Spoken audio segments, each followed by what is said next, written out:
তথ্য প্রযুক্তি উপদেষ্টা মোহাম্মদ নাহিদ ইসলাম বলেছেন, ছাত্র জনতার অভ্যুত্থানে শহীদদের পরিবারের দেখাশোনা সহ অন্যান্য সুযোগ সুবিধা দেওয়ার দায়িত্ব সরকারের।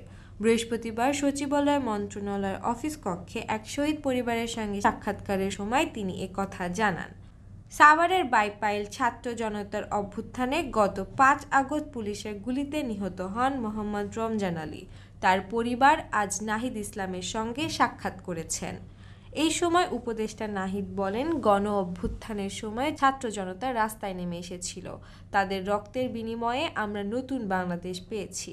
শহীদদের জন্যই আমরা বেঁচে আছি, বাক স্বাধীনতা ফিরে পেয়েছি। তথ্য উপদেষ্টা শহীদ রমজান আলী পরিবারের খোঁজ খবর নেন। একই সঙ্গে তাদের সহ সকল শহীদ পরিবারের মাসিক ভাতা সহ অন্যান্য সুযোগ সুবিধা দেওয়ার অঙ্গীকার করেন। উপদেষ্টার সঙ্গে সাক্ষাৎকারের সময় শহীদ রমজানের পরিবার থেকে তার বাবা ও ছোট বোন উপস্থিত ছিলেন।